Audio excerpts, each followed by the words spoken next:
2 minggu yang lalu saya bertelepon hamba Tuhan Pendeta Nori Lampi kepada saya. Waduh, saya langsung senang. Waduh, ketemu saya sama kawan saya ini kan. Jadi saya bilang, langsung saya ikat. Jangan pergi ke jemaat lain. Pak Pendeta masih anggota jemaat Parung Panjang. Oh siap Pak Ketua. Saya berterima kasih Pak Pendeta, Ibu Pendeta, Bu Pendeta Roni Rambi, Brenda. Kami sebenarnya sudah lama kehilangan pemusik. Kami sudah usahakan dengan berapa cara. Kami bikin musik melalui audio. Kadang-kadang kami nyanyi terlambat, audionya lari keluar kan gitu. Jadi kami hubungi abang kami Rinaldi. Aduh, kenapa bang abangku ini kan gitu kan? Ya, jadi kami kehilangan. Kami sampai kami ada mau siapa mau dileskan ini. Tapi saya pikir saya bilang di majelis, kalau si Pina saya leskan, sedangkan dia jarang sekarang datang ke gereja kan gitu kan. Dia datang jarang ke gereja, bagaimana kita mau leskan ini anak kan gitu. Kalau saya leskan si Yogi bulan 6 sudah tidak di sini. Dia bilang saya mau sekolah di Semarang. Katanya gitu kan. Waduh, datang mamanya, siapa nanti teman saya kan gitu kan. Saya mau ke Semarang, nggak tahu ada yang mau dikejar kayaknya anaknya Pak Yusuf atau apa kan. Ya, jadi dia katanya mau ke Semarang karena dia dapat undangan untuk masuk perguruan tinggi negeri kan gitu. Jadi kami memang sudah putus asa dan Tuhan mengirimkan waktu Pendeta Roni Lambi menelepon habis Brenda wisuda. Saya lihat wah Brenda wisuda ini pasti nggak kemana-mana Pendeta Roni Lambi. Dia telepon lagi hari Seninnya, boleh saya telepon Pak Ketua? Oh sebentar, nanti saya telepon beliau Pendeta Roni Lambi. Masuk. Pak Pendeta ingat ya, Parung Panjang masih anggota jemaatmu gitu. Jadi sewaktu saya bikin Rabu malam, banyak anggota tidak percaya ada Pendeta Roni Lambi. Karena apa? Mereka lihat pendeta statusnya di Amerika, masih pakai Twitter, pakai apa dengan ibu kan gitu. Saya bilang, datang anggota telepon, benar Pendeta Roni Lambi datang, ada tenang gitu. Jadi terima kasih. Kami sangat bersuka cita dengan kembalinya Pendeta Roni Lambi di Jemaat Parung Panjang. Ya, Brenda, saya dengar Brenda sudah interview, sudah psikotes. Kita bantu dengan doa ya, supaya cepat kerjanya ya, supaya cepat kerja. Ini Brenda ini, IT ya, apa kata IT, sarjana komputer ya. Terima kasih banyak Brenda, Tuhan memberkati. Seperti biasa saya, karena ini adalah saya juga merangkap ketua pembangunan. Waktu bulan Januari saya sudah promosikan bagaimana pembangunan kita akan rencana memberikan proposal ke Konferensi sebelum perpisahan antara DKI 1 dengan DKI 2. Jadi DKI 1 kalau dibilang kan, DKI 1 yang ada sekarang, DKI 2 itulah yang kami bahas sahabat lalu. Dan saya juga bertanya di sana kan gitu, DKI 1. Jadi kita usahakan karena ini DKI 1 supaya kenapa saya juga sebenarnya giliran Pak Panji yang berkhotbah sahabat ini, tapi sahabat lalu giliran saya bilang sama Abang mundur pengkhotbah. Dan kedua, karena kami pergi seminar, tidak mungkin kami tidak memberikan oleh-oleh kan gitu. Nanti oleh-oleh kedua nanti kawan-kawan ada giliran makalah diakon, nanti Pak Panji akan menyampaikan bagaimana tentang diakon. Jadi nanti DKI 2 akan konferensi tanggal 12 Mei untuk Tarik, tanggal 19 untuk pemilihan pengurus. Yang dipilih itu 3 officer, 7 departemen, ya, 4 akuntan, 2 sekretaris, dan office boy. Nanti rencananya kantornya adalah di BSD, ya, di BSD di Bumi Serpong Damai. Dan setelah pemilihan efektif berlaku pengurus baru tanggal 1 Juli. Ya, pengurus baru bertugas 1,5 tahun untuk masa transisi sampai tahun 2025 karena DKI 1 juga akan pemilihan tahun 2025. Ya, 2025 mereka akan bertugas lagi.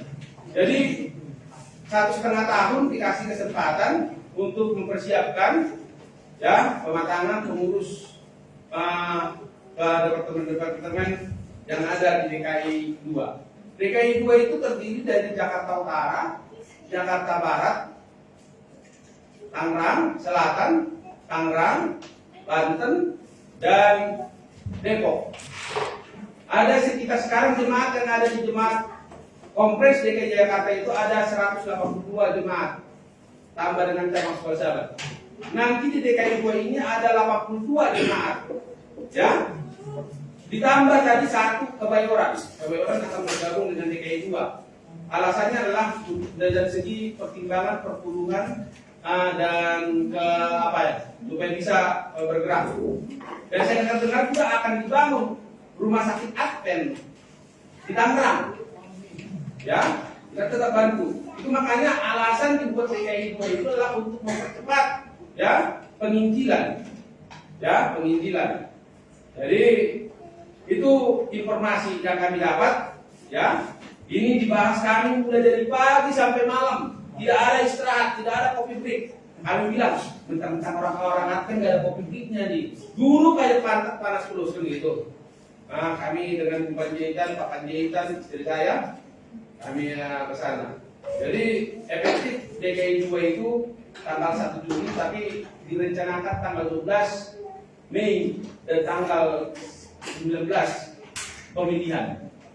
Dan nanti kita juga jemaat akan konferensi jemaat mengutus putusan kita. Biasanya 2 anggota, 1 gembala ya. Biasa gembala mesti ikut, 2 anggota jemaat untuk mengikut konferensi. Konferensi KLB itu untuk menyusun tatib dan kedua menyusun susunan pengurus. Ya, karena setiap jemaat yang ada di Kompres Jakarta itu adalah konstituen atau pemegang saham. Ya, lebih tinggi jemaat daripada kompres sebenarnya. Mereka itu hanya petugas, ya. Pemegang saham, pemegang kuasa itu adalah di jemaat, ya. Benar ya Pak ya? Nah, jadi nanti mungkin kalau kita bulan Mei pemilihan, berarti bulan April kita sudah konferensi jemaat menentukan putusan untuk mengikuti, ya, memilih untuk kita utus untuk pembentukan DKI 2. DKI 2. Jadi DKI 2 itu 3 officers, 7 departemen yang akan dipilih pertama-tama dan ya 4 akuntan, 2 sekretaris. Itu informasi. Jadi kita berusaha mengejar ini bagaimana proposal kita ini masuk ke Kompres DKI 2, DKI 1 dulu supaya bisa keluar. Biasanya Kompres akan memberikan dana sekitar 25 juta dan UNI biasanya 25 juta kalau kita masuk proposal, ya. Budget rencana kita untuk renovasinya adalah sekitar 300 juta. Adalah untuk apa? Ini akan blong naik ke atas, naik 3 meter. Itu dari mulai dari Pak Elsapa itu akan kita dak sampai samping. Jadi ada balkon. Jadi nanti ini tinggi. Jadi nanti LCD ada di sini. Terus nanti bangku-bangku kita akan bangku-bangku di bawah ini akan pindah ke atas dan di bawah akan lebih rapi.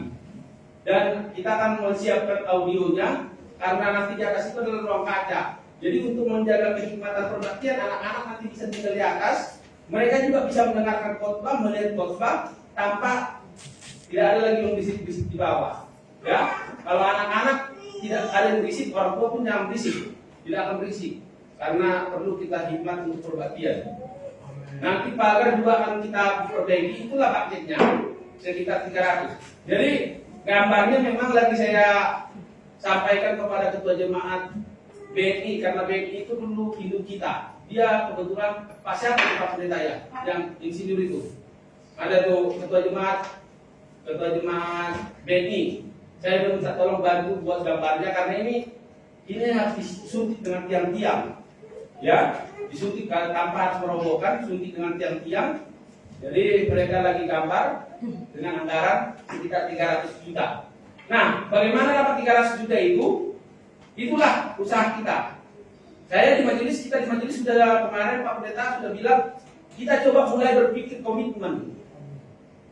Mau 1 bulan gaji, mau setengah bulan gaji, mau 100.000, mau bagaimana cara mencicilnya nanti kita akan itu. Makanya selalu kalau saya kerja khotbah saya promosikan cicil atau apa, yang penting ada komitmen. Mau sebatang tahu pun itu sangat berharga di mata Tuhan. Jangan biarkan rumah saudara lebih mewah daripada rumah Tuhan.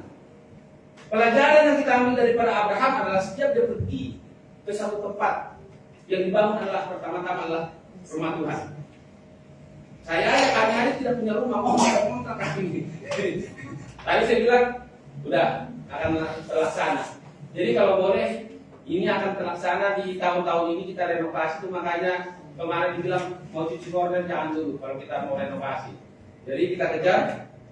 Nah, sekarang bagaimana orang mau menolong kalau kita tidak mau bergerak? Kita juga harus bergerak. Jangan mengharap orang lain akan menolong kalau kita tidak mau menolong. Jangan pernah mengatakan Tuhan akan memberkati saudara, sedangkan saudara tidak mau memperhatikan pekerjaan Tuhan. Ya, jadi itu makanya 1 bulan 2 bulan ini kita berpikir dulu mau berapa komitmen, diskusi di rumah kita masing-masing. Berikan yang terbaik untuk Tuhan. Jadi kalau ini sudah naik 3 meter, ini udah poin. Jadi nggak sumpah lagi. Kita estimasi, saya berdua pendeta Rodi langsung saya bilang anggota 100 orang aja udah bagus. Kalau lebih dari 100 orang lebih baik buka cabang, ya. Kalau lebih dari 100 orang akan berantem, ya berantem. Jadi memang kami alami sebelum renovasi jemaat ini, dulu kami berjemaat paling 10 sampai 15 orang. Tapi waktu itu kita renovasi di gereja pasti akan tambahnya anggota karena banyak perumahan-perumahan di sini. Dengan adanya renovasi ini puji Tuhan ada perkembangan. Jadi kita doakan, ya, kita doakan supaya bisa renovasi ini berjalan di tahun-tahun ini. Kalau ada rencana sponsor kita cari sponsor. Kalau dapat komitmen, dapat dari kompres, pasti kita sudah modal sekitar 100 juta lebih. 100 juta sudah ada modal kita, dan kita bisa jalankan, ya, jalan untuk pembangunan rumah Tuhan. Itu sedikit promosi tentang pembangunan kita. Mari kita tetap bersama, bekerja sama. Yang pertama-tama, yang utamakan adalah persatuan. Jangan ada yang sikut-sikutan. Ya, yang kita kerjakan adalah untuk Tuhan. Itulah yang kami dengarkan kemarin di seminar. Sampai-sampai pendeta Binsar Segala mengatakan, kalau gembala-gembala upahnya adalah melalui gaji. Kalau tua-tua jemaat upahnya akan ditentukan oleh Tuhan. Ya, saudara dan saya, Tuhan akan memberikan upahnya. Jangan berpikir kalau saya membantu pekerjaan Tuhan, apa untung ruginya, apa gaji saya. Tidak. Ya, berikan dulu persatuan. Ya, jangan saling sikut-sikutan. Mari kita bekerja sama, ya, untuk pekerjaan untuk merenovasi rumah Tuhan ini. Pelajaran yang saya bawakan pada sahabat hari ini, judulnya adalah dipanggil untuk misi. Dipanggil untuk misi. Sebelumnya, nanti saya minta nanti yang akan di atas ini akan turun ke bawah. Saya ingin berbicara dengan saudara, dan saya mungkin berbicara agak lama sedikit karena ini panjang. Bayangkanlah, mulai dari pagi sampai hari Minggu, saya rangkumkan apa yang kami pelajari minggu lalu, supaya saudara juga tetap tahu apa yang kami pelajari, ya, apa yang kami pelajari. Baik, dipanggil untuk misi. Sebelumnya kita berdoa. Bapa dalam sorga, terima kasih berkat-Mu. Pada saat hari ini Tuhan, kami sudah siap mendengarkan Engkau berbicara melalui hamba-Mu. Jamah lidah hamba-Mu supaya berkata-kata sesuai dengan kehendak-Mu, sehingga firman yang hamba-Mu sampaikan berkuasa mengubah hidup kami untuk lebih dekat kepada Tuhan. Ampuni kami Tuhan, harilah di tengah kami, karena kami berdoa dalam nama Yesus, selamat kami dari dosa. Amin. Boleh yang di atas saya minta turun ke bawah.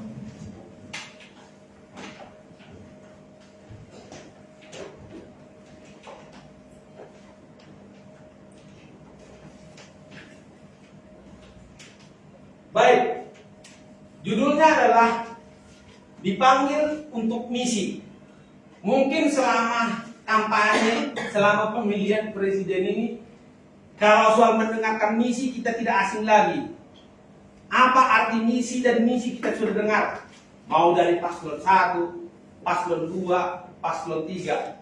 Kalau paslon 1 bilang apa? BBM gratis. paslon 2 makan siang gratis sama ibu hamil, anak-anak sekolah itu makanya bayarin. Paslon 3 katanya internet gratis, satset kan gitu. Nah sekarang saudaraku yang kekasih dalam Tuhan, setelah Anda masuk gereja masih Advent hari ke-7, tahu nggak apa visi dan apa misi kita? Menginjil. Menginjil. Apa lagi? Supaya iman kita itu bertumbuh, kita harus tahu dulu apa maksud dan tujuan visi kita untuk bergabung dengan gereja masih Advent hari ke-7.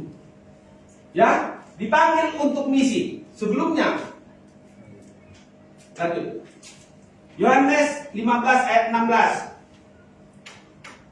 Bukan kamu yang memilih aku, tetapi akulah yang memilih kamu. Dan aku telah menetapkan kamu supaya pergi dan menghasilkan buah. Dan buahmu itu tetap, supaya apa yang kamu minta kepada Bapa dalam namaku diberikan kepadamu. Artinya adalah saudara dan saya menjadi anggota gereja masih Advent hari ke-7 bukan karena kebetulan, tapi karena Tuhanlah yang memanggil saudara. Saudaraku, kita dipanggil untuk apa? Untuk pergi. Tidak cukup saudara dibaptis, tidak cukup hanya untuk apa? Baptis, selesai datang ke gereja, duduk, highlight. Kita, tugas kita adalah menginjil. Pergi untuk apa? Menghasilkan buah. Siapa yang pernah dengar cerita perumpamaan tentang pohon ara atau apa Pak Pendeta? Yang tidak berbuah, akhirnya ditebang, Dikutuk. Dikatakan harus menghasilkan buah. Ya, harus menghasilkan buah. Saudaraku yang kekasih dalam Tuhan, saudara ditahu kadar saudara sebagai anggota gereja masih Advent hari ke-7 bukan karena saudara pakai dasi, pakai jas datang ke gereja. Tetapi saudara ditahu kalau kadar emas adalah sampai sejauh mana saudara sudah mau memberitakan kebenaran Tuhan, menginjil. Saudara dan saya dipanggil untuk misi, menghasilkan buah, dan buah itu harus tetap. Jangan, saya waktu pendeta Pak Tadi saya bilang sama pendeta Rodnami, pendeta, kalau nanti mencari jiwa jangan asal baptisan, asal-asal dibaptis, seperti itu dapat target. Akhirnya datang nanti baptisan bayaran, kan gitu kan, baptisan bayaran. Dulu pendeta Christian Morana, saya itu jemaat tiba-tiba anak KKR berdiri, baptisan dari Parung Panjang. Kok nggak ada majelis sedikit pun, saya tidak tahu, KKR pun tidak pernah, tapi mengatasnamakan Parung Panjang. Tiba-tiba datang pakai sendal jepit. Saudaraku, itu kita kemarin sudah pernah ikut seminar. Bukan hasilnya yang dibutuhkan, prosesnya. Kan pertanyaan saya waktu itu sama pendeta Paul Taksioming, apa dia katakan? Katanya pendeta Paul Taksioming bilang jangan, bukan target peninjilan. Padahal kalau kita KKR target 25 juta, 25 orang. Satu jemaat harus 10 ya Pak Pendeta ya? Harus 10. Coba kalau pendeta Kuta dulu 1 tahun ini nggak ada bisa disini, pasti ditekor dia. Benar kan? Ya benar kan? Makanya dibutuhkan satu proses. Artinya adalah menghasilkan buah yang tetap. Menurut data dari pendeta Rudi Situmorang, sekretaris kependetaan divisi, yang murtad lebih besar daripada yang bertahan. Itu data sampai tahun 2023 yang meninggalkan gereja lebih banyak daripada yang bertahan. Kenapa sebabnya? Apa sebabnya? Bisa jadi dibaptis terdaftar jadi anggota gereja masih pernah dari 7, tapi tidak pernah ada di gereja. Saya bilang kalau tidak pernah mau datang ke gereja jangan pernah dibaptis. Entah gereja dimanapun. Terus saya bilang dulu sama pendeta Ron juga sama pendeta Ustaz juga, saya bilang jangan pernah mengadakan baptisan di rumah. Hanya berdua pendeta sama apa mencuci aja, truk baptis. Baptisan itu saya tahu sama prinsipnya. Pengakuan menerima Yesus sebagai juru selamat di hadapan umat Tuhan. Ada kadang-kadang, wah di wilayah 12 saya paling Bapak Pendeta Ron tahu tentang saya. Di wilayah 12 ada kadang-kadang nanti hari Senin, hari Selasa ada baptisan. Truk hanya berdua pendeta sama rumah membaptis. Proses. Nah disitulah bisa jadi kenapa di barang lebih banyak yang murtad daripada yang bertahan. Baptisan itu baptisan bodong. Ada Pak Pendeta Roni, ada Pak Pendeta kita dulu, ada di sini di daerah wilayah 12 TSPM. Kalau saudara mau order baptisan bisa berapapun jadi. Ibu siapa itu? Yang dari Manado juga itu. Dia selalu bermain di Ingkopat Gunung Sindur. Itu makanya kemarin waktu kami, Pak Pendeta ikut rapat kemarin waktu sama Pendeta Yan Melawani mengatakan baptisan mereka lebih dari 10. Tahu-tahunya bermasalah gitu kan? Gak pernah datang ke gereja. Rupanya setelah ditanya, orang juga yang dibaptis nggak mengerti tentang apa itu Advent, apa itu firman Tuhan. Waktu KKR di tahun lalu kan banyak baptisan dari Reni Jaya.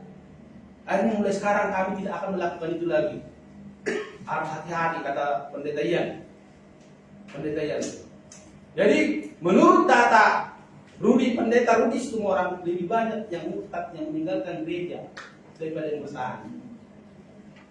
Ya, lebih banyak. Jadi saudaraku, saudara bukan saudara yang memilih Tuhan, tapi Tuhan yang memilih saudara untuk menjadi penginjil, menyampaikan beritanya.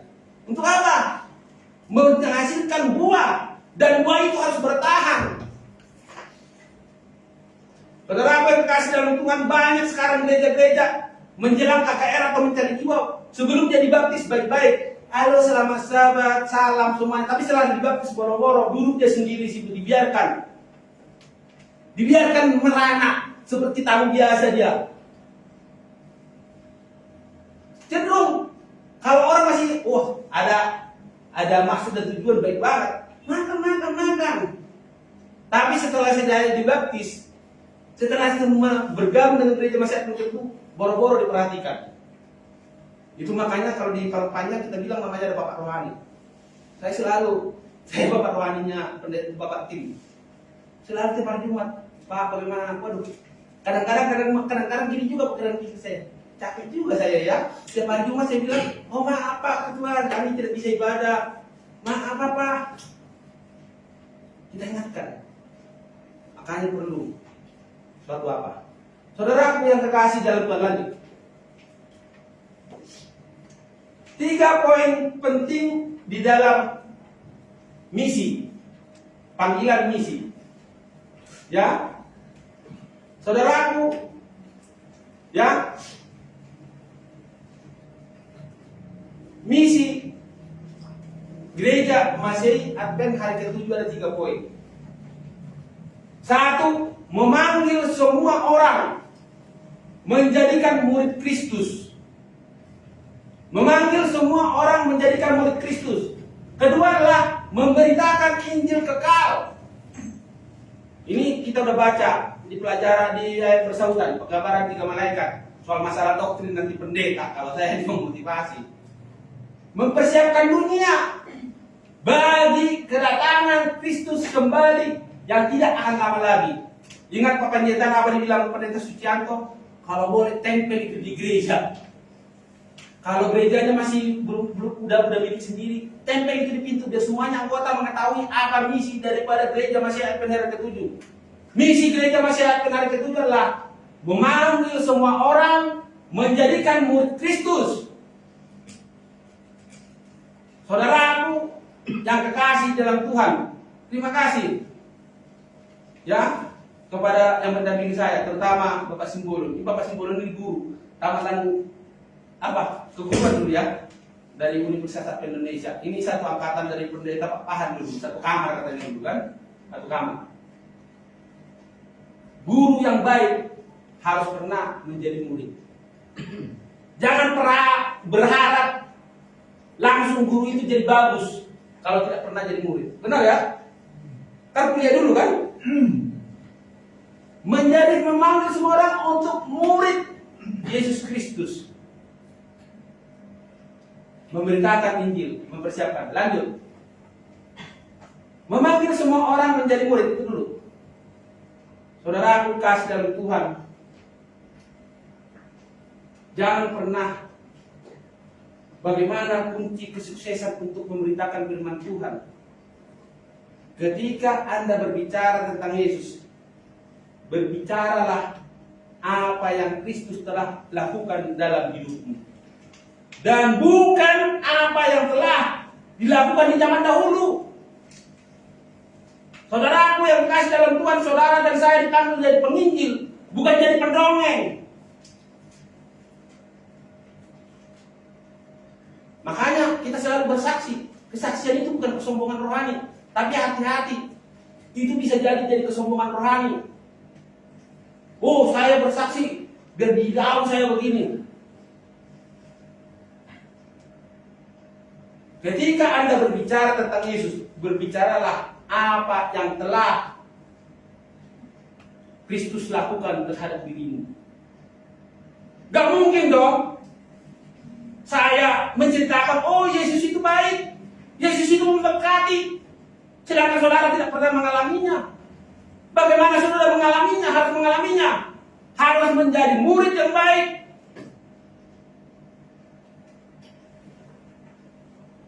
Ketika kadang-kadang, kenapa kita menginjil? Kenapa kita menginjil tidak berhasil?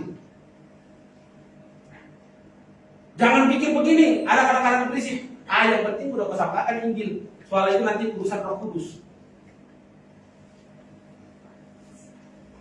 Itu jawaban paling gampang. Tapi mulai sekarang kita analisa, mulai pikirkan. Saya pernah mendengarkan firman-firman Tuhan dari gereja lain, selalu dari pengalaman hidupnya, motivasinya. Itu yang akan bisa mengalami apa? Bagaimana saya mengatakan Tuhan itu baik, sedangkan saya hidup saya terus berantakan. Sedangkan saya tidak bisa menjaga pikiran saya dan kata-kata saya. Oh, Tuhan itu kasih, sedangkan saya pelit. Oh, saudara aku yang kekasih dan Tuhan, kalau kamu berdoa semuanya akan diberikan. Sedangkan saya aja ada orang apa? Ada orang begini. Kalau soal masalah apa itu, pernah nggak dengar lawakan Batak Pak Pendeta? Jadi ada lawakan Batak, meninggal orang kaya di Batak. Banyak hartanya. Datanglah istrinya, mengedung, nangis. Aduh, matilah kau Pak. Kemana lah, siapa lah mengurus harta kita yang di sana? Oh, langsung datang saudara yang berikutnya. Saya ke situ Kak, saya masih bisa ngurus. Mengandung lagi, sampai soal harta banyak, tapi langsung mengandung lagi, nangis lagi istrinya. Aduh, siapa lah yang membayar utang kita yang di bank sana? Siapa lah yang membayar utang ini? Semuanya diam, gak ada yang menjawab. Di gereja kita banyak temannya juga. Kalau soal lihat, tapi kalau soal masalah apa tidak. Ketuanya dulu ke situ supaya diberkati. Saudaraku yang kekasih dalam Tuhan, untuk menjadikan murid harus kita jadi murid yang baik. Kemana kita pertama harus pergi? KPA, satu keluarga. Dikatakan di sini adalah sewaktu Andreas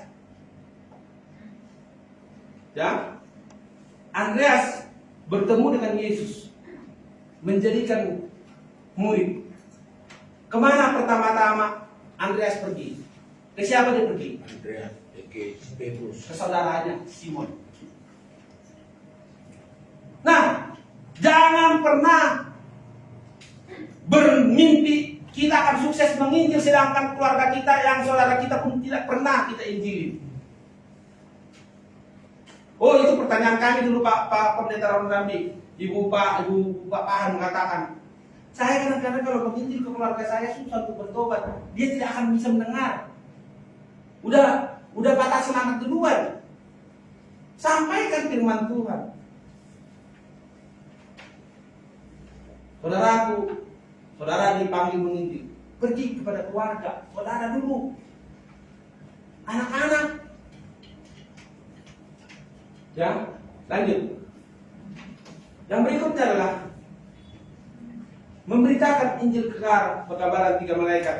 Ini udah jelas bagaimana seruan malaikat pertama, malaikat kedua, malaikat ketiga. Ini tentang apa?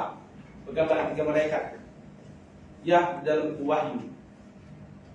Saudaraku, di dalam menginjil, ya, di dalam menginjil, ini tanggal 16 sampai tanggal 21 kita akan ada KKR gabungan di Basilia setiap malam. Saudara-saudara siapa yang mau bersedia ikut, nanti kita siapkan transportasi. Setiap malam kita ikut. Pembicaranya dari luar. Pendeta siapa Pak Pendeta Roni? Siapa pendeta itu? Orang asing ya? Doceler ya? Doceler. Itu biaya itu kami panitia KKR harus 400 juta pendeta. Jangan sampai biaya ini banyak habis atau enggak ada yang kita bawa kepada Tuhan.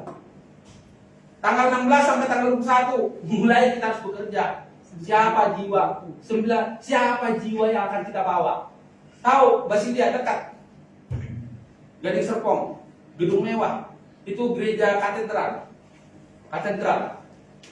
Dari tiap malam di sana kita siapkan transportasi, ya. Nanti di sana saudara sambil mendengar firman Tuhan dapat nasi kotak satu-satu. Itu makan sampai 400 juta habis biayanya untuk menyewa.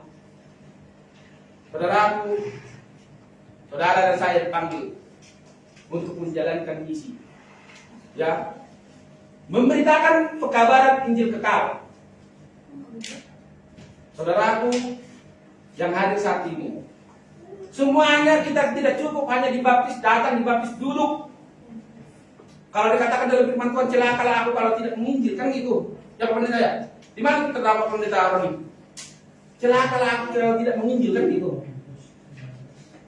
Saudaraku yang kekasih dalam Tuhan, memberitakan Injil yang kekal.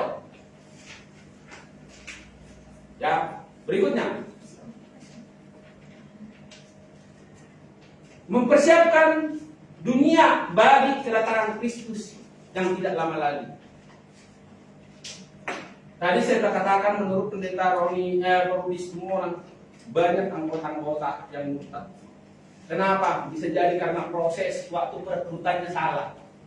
Kedua adalah bisa jadi saudara dan saya menjadi palang pintu untuk membuat orang itu datang bertobat. Bisa jadi kata-kata yang saya ucapkan jadi batu sandungan bagi orang lain, sehingga orang lain itu jauh daripada Tuhan. Saudaraku yang kekasih dalam Tuhan, mempersiapkan dunia bagi kedatangan Kristus yang tidak lama lagi.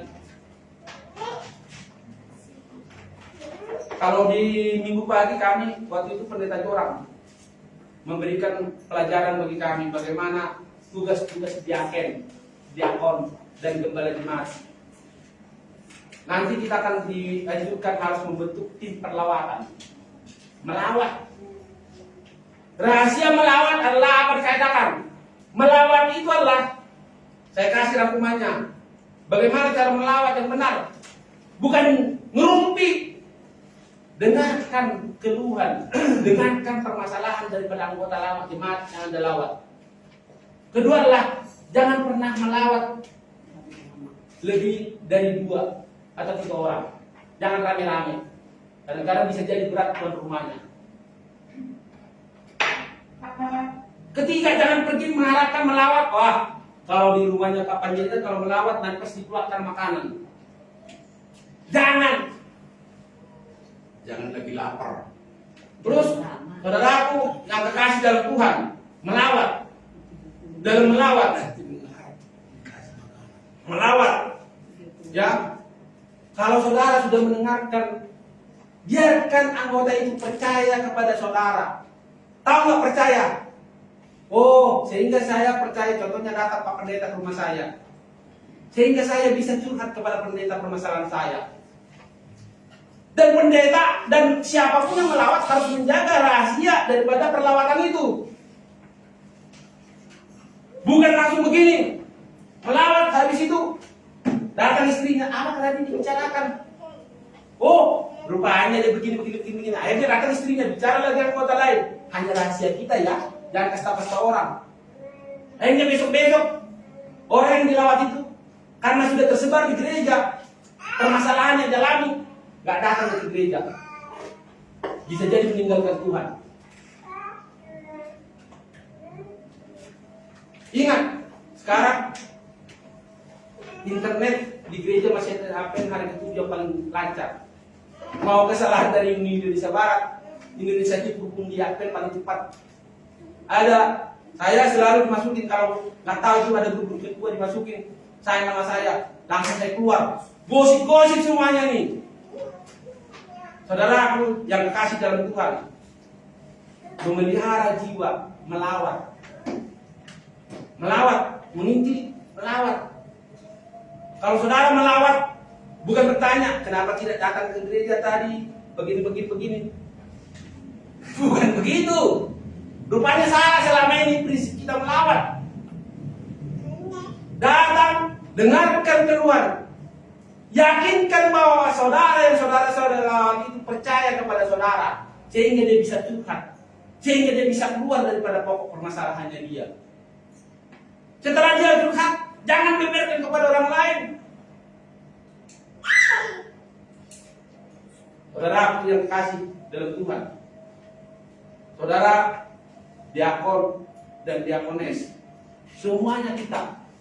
Kemarin pendeta kan kita bilang, siapa umat Tuhan yang terdaftar dalam anggota jemaat kita bikin jadi diakon dan diakones. Oh datang Pak Prestio, banyak kali. Diakon dan diakones itu bukan hanya memungut persembahan, menghitung persembahan. Yang diurapi di dalam jemaat itu siapa? Ketua ya pendeta ya? Diakon dan diakones.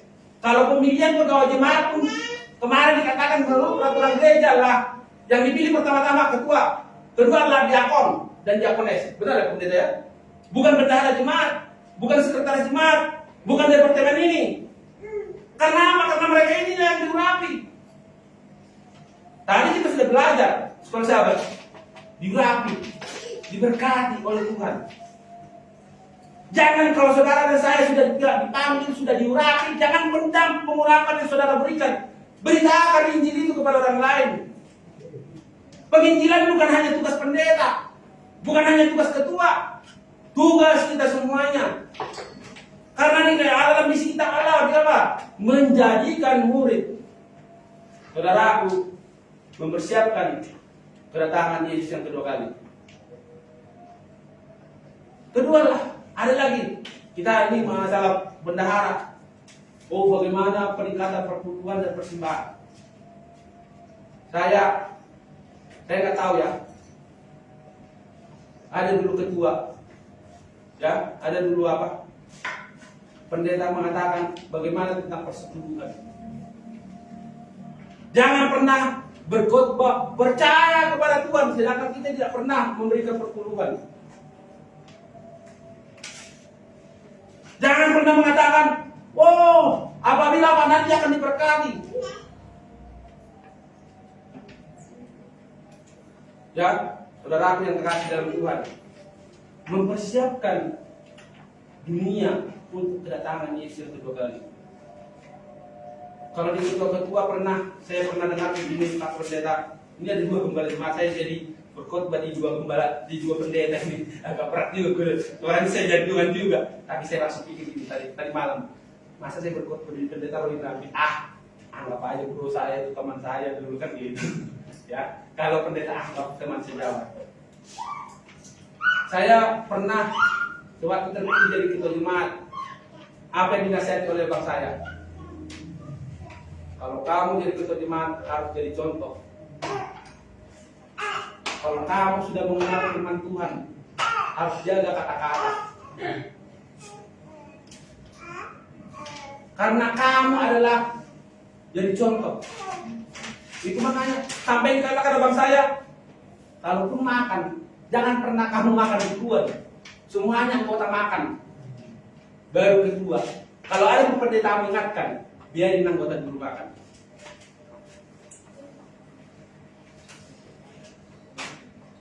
Itu yang seputar tahun 2018 pertama-tama saya di sini.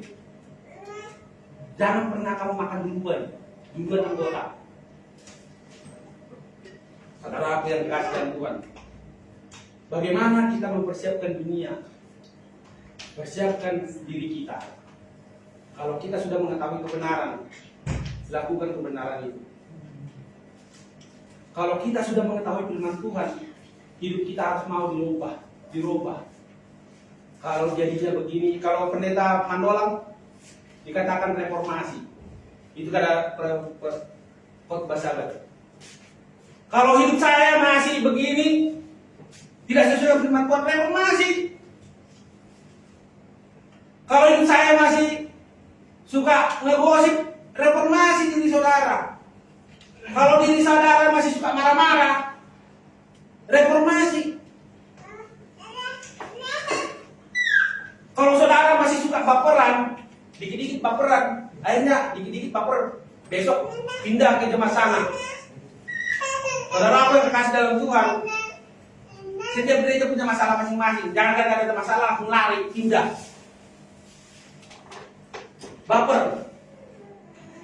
Baperasaan. Harus apa? Reformasi diri saudara. Coba lanjut. Dipanggil untuk misi. Ini kesimpulan.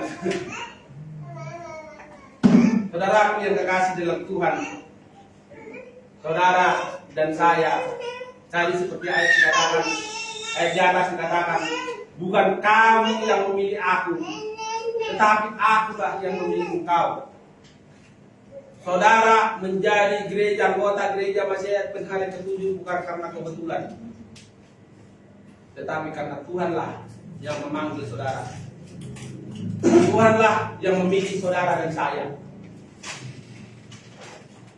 Setelah saudara dipilih, ada tugas kita pergi ke seluruh dunia, kabarkan Injil.